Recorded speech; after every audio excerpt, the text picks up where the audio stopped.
Good day to us all. God bless us all. This is the part 2 of my new contents, Bible verses. Thank you for those who can see this content of mine and will try to finish from part 1 till the last part. And this is the part 2 of my new content. Hashtag from the Bible verses. And this is my context from this content. How God judges different sins.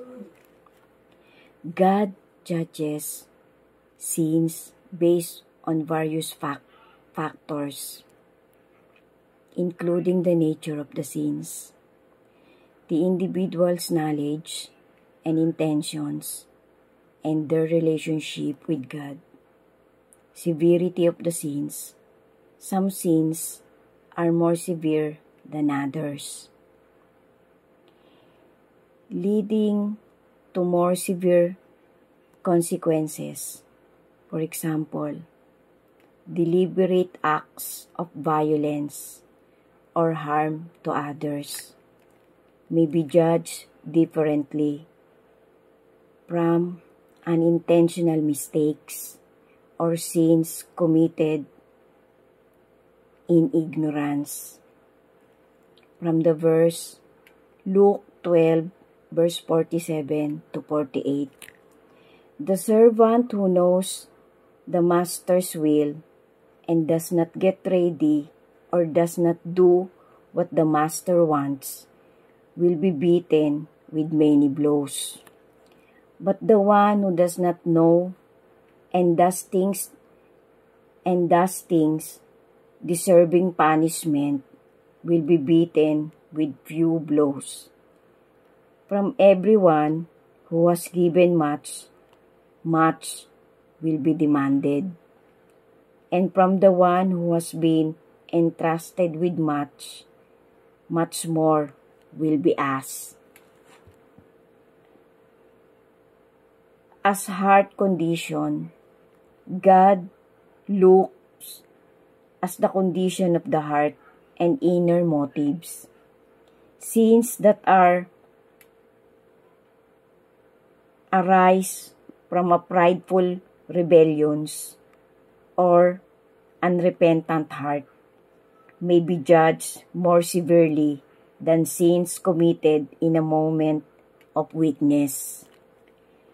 But with a contrite heart seeking forgiveness, from the verses 1 Samuel 16 verse 7, Psalms 51 verse 17, repeated sin, continual unrepentant patterns of sin may occur more significant consequences compared to isolated instances of sin. From the verses Hebrews 10 verse 26 to 27. Responsibility and authority. Those who hold position and of authority or leadership will be held to a higher standard and face more significant judgment for their actions. From the verses James 3 verse 1, not many of you should become teachers, my fellow believers, because you know that he who teaches will be judged more strictly. From the verse Acts 17:30. In the past, God overlooked such ignorance, but now He commands all people everywhere to repent. And in this verse, the Apostle Paul is addressing the people of Athens, emphasizing that God is calling all people to repentance. Paul acknowledges that in the past, God showed patience with people's ignorance. But now,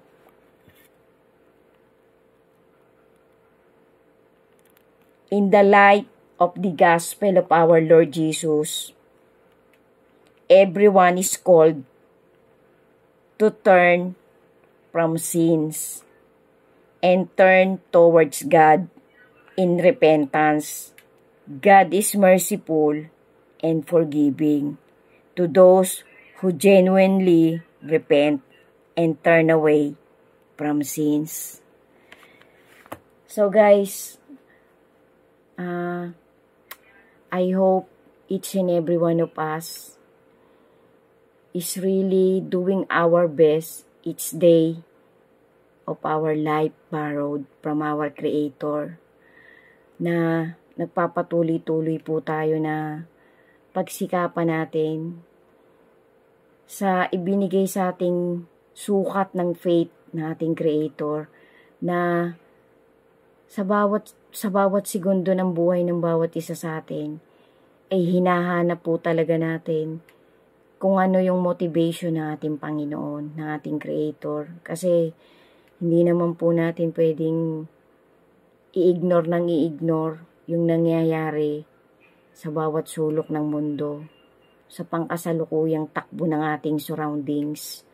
Sana po guys, kahit maliit lang nakakapagtawid po ako ng maliit na motivation sa bawat makakakita ng bawat content ko na to. Pagsikapan pa po natin talagang mapalapit tayo ng mapalapit kung ano yung wisdom, kung ano yung guidance na gustong ipagawa sa atin ng ating Creator. Kasi paks na paks po talaga guys, wala pong ibang magbibigay sa atin ng salvation pinapangarap nating lahat, kundi ang ating Creator at ang kanyang bigatin Son.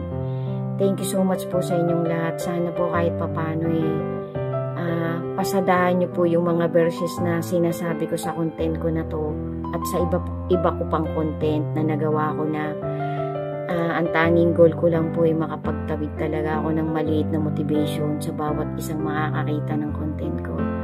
Thank you so much po sa inyong lahat. To God be the glory po. God bless us all po. And always remember, God is really watching each and every one of us. Magpatuloy-tuloy po tayong patatagin natin ang faith natin kasi hindi po natin masasabi guys, any moment po talaga pwedeng may mangyari, pwede na talagang mangyari yung sinasabi sa Holy Scripture na any moment po dadating talaga ang ating Lord Jesus. Para po siyang isang magnanakaw na bigla na lang siyang dadating, kaya maging prepared po tayo, maging ready po tayo.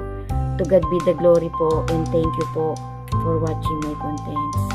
God bless each and every one of us, and always remember, faith is the completeness of good deeds, love, and hope. God bless po, love and light, and thank you for watching.